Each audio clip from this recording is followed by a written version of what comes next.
Welcome to Serial Killers with Ben Carter. I'm your host, Ben Carter. Born in 1982, Joanna Dennehy's early life was far from remarkable. She grew up in a small town in Cambridgeshire, England, where she was known as a well-behaved, intelligent girl who loved animals and dreamt of becoming a veterinarian. But as Dennehy entered her teenage years, an unsettling transformation began to take shape. Her parents, Kevin and Kathleen, who had always prided themselves on their daughter's good behavior, were bewildered by the drastic change in her personality. She began to disengage from her schoolwork, and her grades plummeted.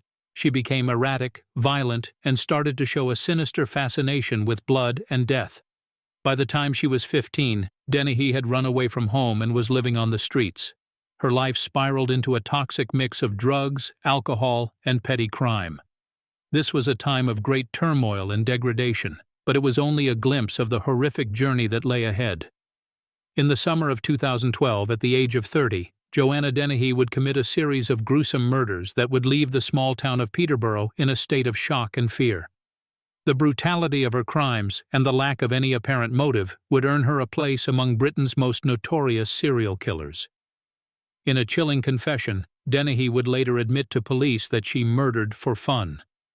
She claimed to have been driven by a bloodlust she couldn't control. But what had led her down this path? What events or influences had transformed a bright, animal-loving girl into a ruthless murderer? In the quest for answers, we delve into Joanna Dennehy's past, peeling back the layers of a life gone horribly wrong. We examine the factors that may have contributed to her becoming a killer, from her troubled upbringing to her turbulent adulthood. We look at the psychological factors that might have played a role, and how society and the justice system failed to intervene before it was too late. The story of Joanna Dennehy is a chilling reminder that even the most ordinary beginnings can lead to the most extraordinary and horrifying of outcomes. It is a tale that forces us to question our understanding of human nature, of what drives a person to commit such heinous acts, and what signs we might miss along the way. And as we delve deeper, we are left to grapple with the unsettling reality that monsters can be made, not just born. Nestled in the heart of Cambridgeshire, the city of Peterborough is generally tranquil, a place where history and modernity coexist harmoniously. Medieval cathedrals and picturesque parks mingle with bustling shopping centers and a lively arts scene. It's the kind of place where people move to raise families, to escape the frenetic pace of larger cities. But in the sweltering summer of 2012, this peace was shattered, as the city found itself thrust into a chilling narrative of violence and fear. In the backdrop of the city's quaint tranquility, Joanna Dennehy was living a life far removed from the ordinary. Her existence was a maelstrom of violence, substance abuse, and crime, a stark contrast to the serene cityscape of Peterborough. The social climate of Peterborough at the time was not particularly out of the ordinary. The city was grappling with the same issues that many post-industrial towns faced: unemployment, economic disparity, and a growing problem with drug use. However, none of these issues could account for the darkness that was about to unfold. The year was 2012.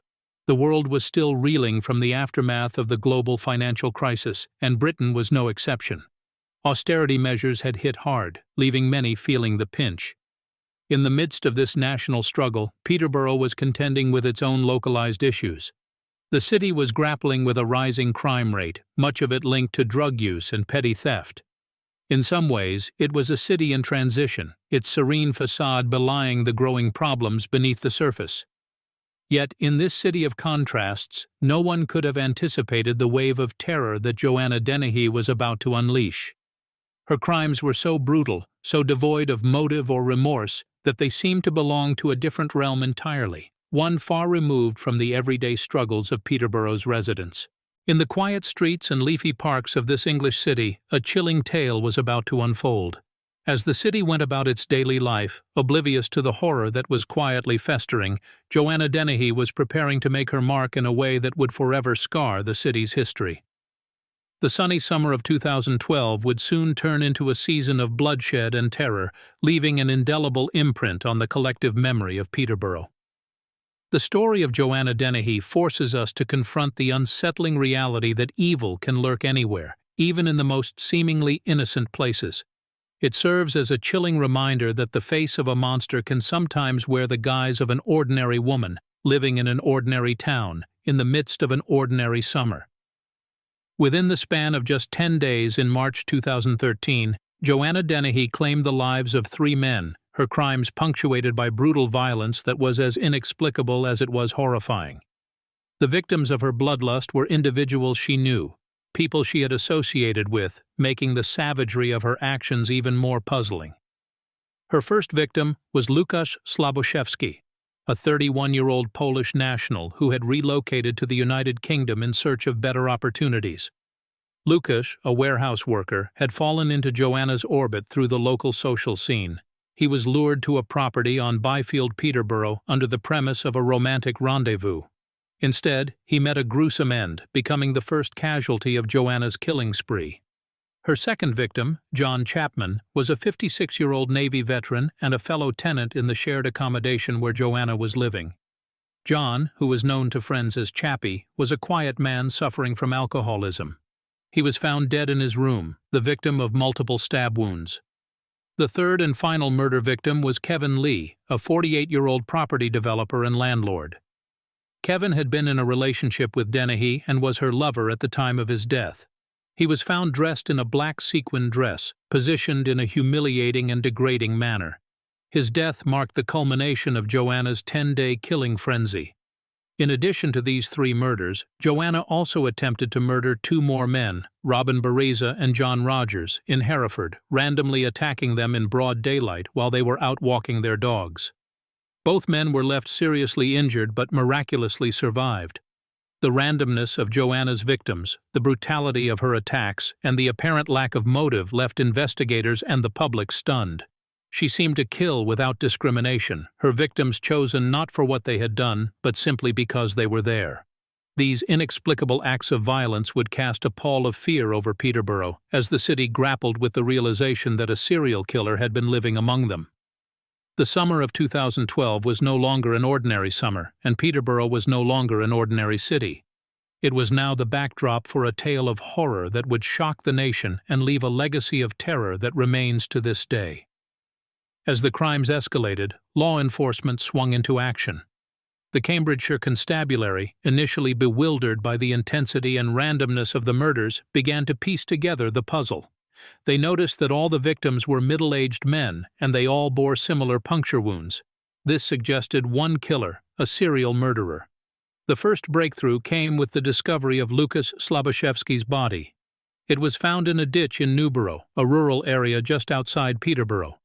He had been stabbed multiple times, and his body was dumped without any attempt to conceal it. John Chapman's body was found in the same ditch, also bearing multiple stab wounds. It wasn't long before Kevin Lee's body was discovered in a separate ditch in the rural area of Thorney. The shocking sight of him dressed in a black sequin dress, the degrading manner in which his body had been staged, was a chilling testament to the killer's sadistic nature. The police were now in a race against time to find the killer. The city of Peterborough was paralyzed by fear, with residents locking their doors and staying indoors. The local media dubbed the killer the Peterborough Ditch Murderer, a name that would stick and become a chilling part of local folklore. Around the same time, reports came in of 2 random stabbings in Hereford, over 100 miles away from Peterborough. Robin Bereza and John Rogers had been attacked while out walking their dogs. The modus operandi was strikingly similar: sudden, brutal knife attacks with no apparent motive or provocation. As law enforcement agencies across different jurisdictions began to put the pieces together, a horrifying picture emerged. The same woman, Joanna Dennehy, was linked to all 5 attacks. A CCTV image of Dennehy in a local store, grinning and brandishing a knife, sent chills down the nation's spine. The image was released to the public and a nationwide manhunt began. The police now had a face, a name, and a clear pattern. But they were dealing with an unpredictable, seemingly motiveless killer who had already shown she could strike anywhere, at any time. As the net around Joanna Dennehy began to tighten, law enforcement braced themselves for what could come next. As the hunt for Joanna Dennehy intensified, investigators began to delve into her background, trying to understand the woman behind these heinous crimes. Dennehy was born in 1982 in St Albans, Hertfordshire. Despite a seemingly normal upbringing, behavioral issues became evident early on. As a teenager, she was expelled from school and became involved in petty crimes. As law enforcement began to piece together a profile of Dennehy, they found a woman who was both charismatic and manipulative. Dennehy had a knack for drawing others into her world, using charm and guile to manipulate those around her. She was also known to be impulsive and violent. This lethal combination of traits was a clear indication that she was a highly dangerous individual. Dennehy's psychological profile was further complicated by her apparent lack of remorse. This was not a woman haunted by guilt or fear of being caught. On the contrary, she appeared to revel in her notoriety. This disregard for the value of human life, coupled with an absence of empathy, pointed toward psychopathy. Psychopathy, a personality disorder characterized by persistent antisocial behavior, impaired empathy and remorse, and bold, disinhibited, and egotistical traits, seemed to fit Dennehy's profile. Her impulsivity, her ability to manipulate, and her lack of remorse were all consistent with the characteristics of a psychopath. To further understand the motivations behind her brutal actions, forensic psychologists studied her patterns and behaviors. What they found was a woman who seemed to derive pleasure from the act of killing itself. This pointed to the rare but terrifying profile of a hedonistic serial killer, one who kills for the sheer pleasure of it.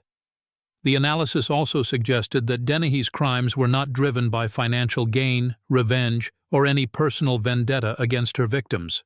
Her attacks were random, sudden, and seemingly motiveless, demonstrating a chilling indifference to human life. Moreover, her decision to stage Kevin Lee's body in a dress suggested a degree of sadism, a desire to degrade and humiliate, adding another horrifying layer to her profile. The task now was to find Joanna Dennehy before she could strike again. With no way of predicting where or when she might kill next, the urgency was palpable. The police knew they were dealing with a dangerous and unpredictable killer, and they had to act fast to prevent further bloodshed. As the manhunt gained momentum, investigators steeled themselves for what might come next in this harrowing case. The search for Joanna Dennehy was a race against time, and investigators knew that every piece of evidence could potentially lead them to her. They had to dig deep, and they had to do it quickly. A breakthrough came when police found the knife used in the murders. The weapon, a substantial piece of evidence, was sent to a forensic lab for analysis. The results would prove crucial in building a case against Dennehy. The forensic team found DNA on the knife that linked directly back to Dennehy, providing irrefutable evidence of her involvement in the brutal murders. This was the first solid lead investigators had, and it confirmed their worst fears, that they were indeed dealing with a serial killer. In addition to the DNA evidence, the forensics team discovered fibers on the knife that matched those found in the car Dennehy had been using, further consolidating the evidence against her. The investigation team also had another invaluable tool at their disposal: witness testimonies. Various acquaintances of Dennehy had come forward, providing crucial information about her behavior and whereabouts. One such witness was Gary Stretch, a close associate of Dennehy's, who had chillingly described her as jubilant after the murders. Stretch's testimony was pivotal. He revealed to the police that Dennehy had not acted alone, implicating himself and another individual in the crimes. This led investigators to a wider network of accomplices, shedding new light on the case. A dog walker who had stumbled upon the bodies of the victims also provided a key testimony. She described the shocking scene she had encountered, providing a vivid and horrifying account that would later prove instrumental in the court case. As the net tightened around Dennehy, the evidence was stacking up. The DNA from the murder weapon, the fibers linking her to the car, and the damning witness testimonies were all pieces of a puzzle that was starting to form a clear and horrifying picture. But catching Dennehy was still a daunting task. She had gone to ground, and despite the mounting evidence against her, she remained elusive. The pressure was on for investigators to find her before she had the chance to strike again.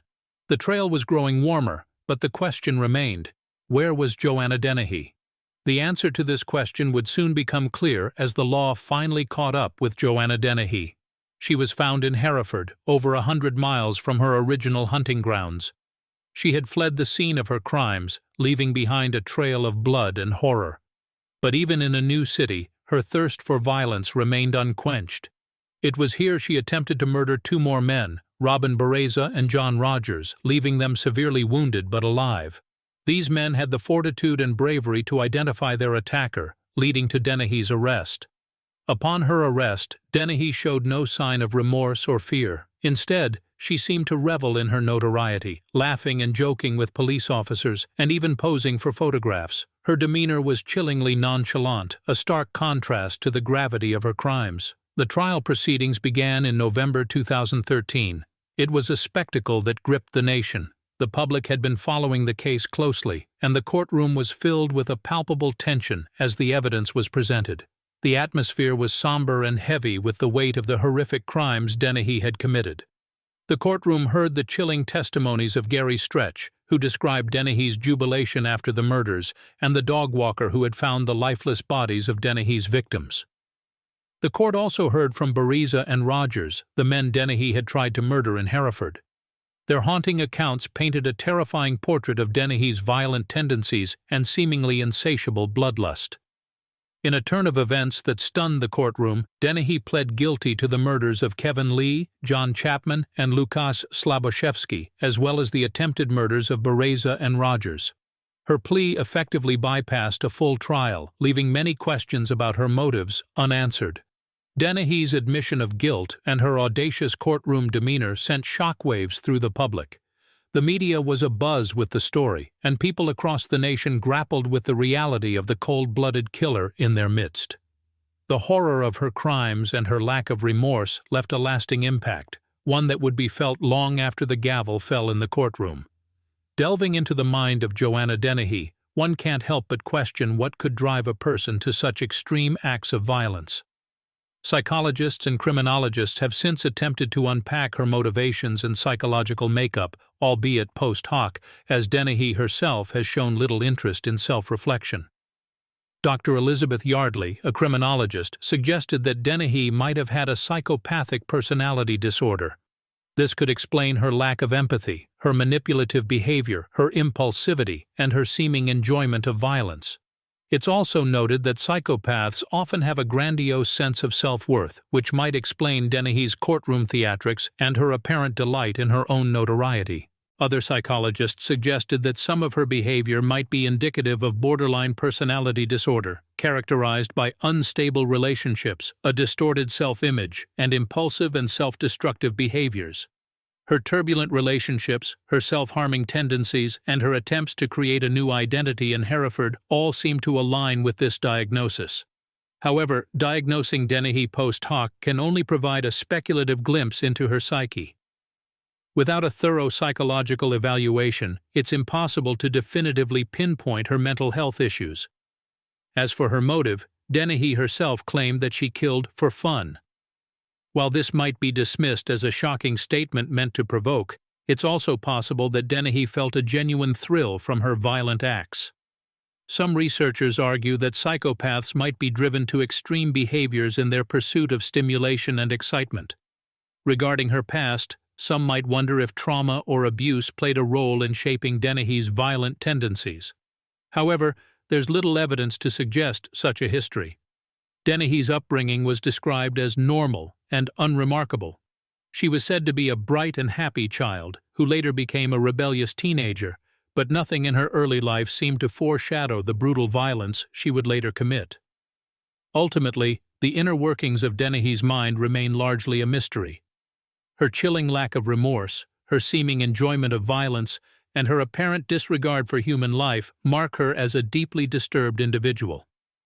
The complexity of her case serves as a stark reminder of the challenges faced by psychologists and criminologists in understanding the motivations and minds of individuals who commit such heinous acts of violence. In the aftermath of the trial, the scars left by Joanna Dennehy's horrific crimes cast a long shadow over the communities she had terrorized. The sense of security within these small, close-knit towns was fractured, replaced with a lingering unease. Residents grappled with the chilling realization that such violence had been perpetrated in their midst by a woman with a penchant for brutality. The survivors of Dennehy's attacks, as well as the families of those who were not so fortunate, faced a long and arduous journey towards healing. In their struggle to come to terms with the trauma, some found solace in counseling, while others leaned on the support of their community. Yet the haunting memories of what transpired remained, a grim testament to the pain that Dennehy had inflicted. The media, both national and international, were quick to seize upon the shocking nature of the crimes. Dennehy's smirk in her mugshot, her flamboyant courtroom demeanor, and her chilling admission of killing for pleasure all contributed to a media narrative that painted her as a figure of pure evil. This portrayal was not without controversy, as some argued that it risked sensationalizing her crimes and, in doing so, detracted from the experiences of the victims. In the field of criminology, the case sparked discussions about the role of gender in violent crime. Dennehy was one of only 3 women in the UK to receive a whole life sentence, a fact that underscored the rarity of such extreme violence by women. This prompted a re-evaluation of preconceived notions about female criminals, spurring research focused on understanding the motivations and psychological profiles of women who commit violent crimes. Meanwhile, the legal system faced scrutiny, particularly regarding the handling of Dennehy's co-accused. Questions were raised about whether they had been unduly influenced by Dennehy or were willing accomplices. The subsequent trials and appeals highlighted the complex dynamics of manipulation and coercion in criminal partnerships. Joanna Dennehy's crimes left an indelible mark on the victims, their families, and the communities she targeted. Yet they also served as a catalyst for change and introspection, prompting a deeper exploration into the nature of violent crime and the mechanisms that drive such acts. As chilling as her story is, it continues to serve as a reminder of the importance of understanding the factors that can trigger such extreme violence in the hopes of preventing such tragedies in the future. Yet, as we delve into the aftermath of Joanna Dennehy's crimes, numerous unresolved threads draw our attention. One of the most pressing is the matter of Dennehy's mental state. Despite her diagnosis of antisocial personality disorder, the question remains: was this condition a catalyst for her violent tendencies, or merely a component of a more complex psychological tapestry? This question, as yet unanswered, continues to fuel debate in the psychiatric and criminological communities. There is also the lingering specter of her childhood. Reports of her upbringing paint a picture of a troubled and chaotic environment, marked by episodes of abuse and neglect. Did these early experiences play a role in shaping the woman who would become a serial killer? While a definitive answer eludes us, it is an avenue of inquiry that highlights the significance of early life experiences in shaping adult behavior. And what of Dennehy's accomplices? Their trial brought to light questions of coercion and manipulation. Were they merely pawns in Dennehy's malevolent game, or did they share in her destructive desires? The dynamics of their relationship remain a point of contention, with implications for how we understand criminal partnerships. Then there is the question of Dennehy herself. Her seeming delight in her crimes, her lack of remorse, and her desire for notoriety all contribute to a chilling portrait of a woman who defies our understanding of human empathy and morality. Yet, within this lurks a challenge to our comprehension of culpability. Can we hold her fully accountable for her actions, given her apparent lack of connection to the moral and social norms that guide most of us? This question, perhaps more than any other, continues to haunt those who seek to understand Joanna Dennehy. In the end, Joanna Dennehy remains a figure shrouded in mystery and horror. Her story, marked by brutality and devoid of remorse, challenges our basic understanding of human nature and crime. It compels us to confront uncomfortable questions about the roots of violent behavior, the role of mental illness in criminal acts, and the limits of our empathy and understanding. It is a story that continues to resonate, a chilling reminder of the darkness that can lurk within the human heart. Thanks for listening. This has been Serial Killers with Ben Carter. If you enjoyed today's episode, be sure to follow us wherever you listen to podcasts. And if you'd like to support the show, subscribe to the Forbidden Knowledge Network on Patreon. Subscribe now.